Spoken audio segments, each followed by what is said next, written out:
think there's a like clearly these oil companies like and the people who run them or work for them, they know that obviously oil isn't good for the environment, coal isn't good for the environment, and yet these oil companies, to keep their industry afloat, much like the cigarette companies, sort of have pushed out all this propaganda about, oh no, really, we have a, and Volkswagen did as well, and they got caught. But do you, our current, I think one of the problems with our sort of stagnation is that our government just is bought by these people. It's hard to, and it's going to be hard to like reconcile, like, well, actually, that gets to something else too. Do you ever think there will be like a mea culpa for like for the oil companies, like there was for big tobacco? Like, do you ever think there will be a day where they're in a courtroom and they're saying, "Yeah, we made all this up. We funded all these right wing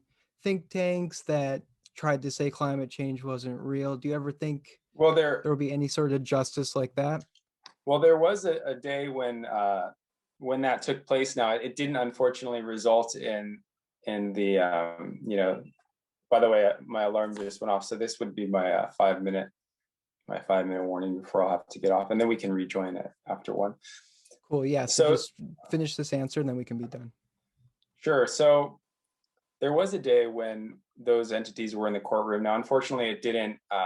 The verdict wasn't in favor of the plaintiffs, who were a collection of 21 youth from around the country who were basically alleging that the fossil fuel industry had knowingly stolen their future through what you just described, propaganda and smearing of climate science and so forth.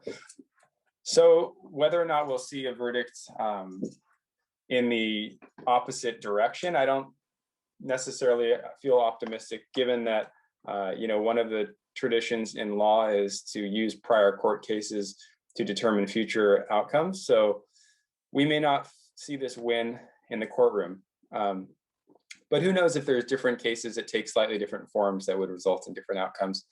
I think that, getting back to your overarching question and pointing out some of the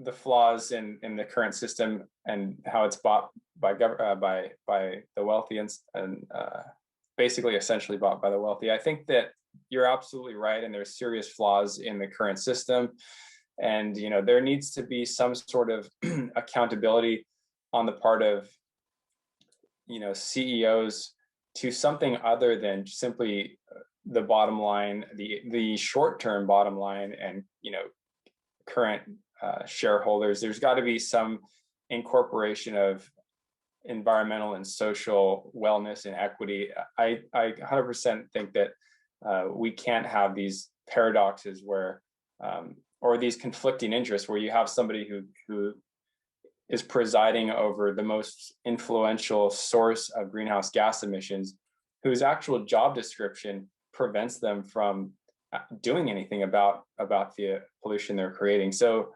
there's serious flaws that need to be reconciled. I totally think that, and same thing with the laws that allow money to have free, essentially be considered free speech. Things like that certainly need to be redone. I don't necessarily think that it has to fall outside of capitalism.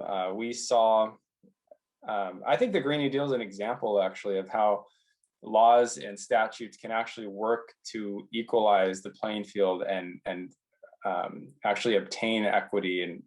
And I think that the 1970s was a great example of how laws and the legal framework could actually lead to dramatic improvements in the environment, with the Clean Air Act, the Clean Water Act, the Safe Drinking Water Act, Endangered Species Act, so on and so forth. So some of those have been watered down over time, but I think there's potential to have a lot of positive action through the existing framework. But I think that it needs to be pushed by the people, and that's what was the case in the 1970s. That was actually the case not only within the public, but also in Congress. The environment was not a partisan issue back in 1970, 1975. It was actually bipartisan. We saw overwhelming majorities in both the House and Senate voting in favor of major environmental policies. The real key here, if you ask me, isn't necessarily the need for a collapse of the existing system. It's the need for the participation on behalf of the public to actually better and improve the existing system. And right now we have a lot of people who are pretty inactive as it relates to shaping their own government. And pretty much, we still have a pretty poor turnout for presidential elections, even though we saw record turnout in this case recently. But outside of presidential elections, the turnout is even more dismal. Maybe congressional elections or midterm elections are more dismal, but outside of midterm and presidential elections, I mean, we're talking about an extremely low turnout in terms of participation. So I think that's the real key if we're going to improve the world, is getting people to care and take part in the system we currently have, let alone anything new.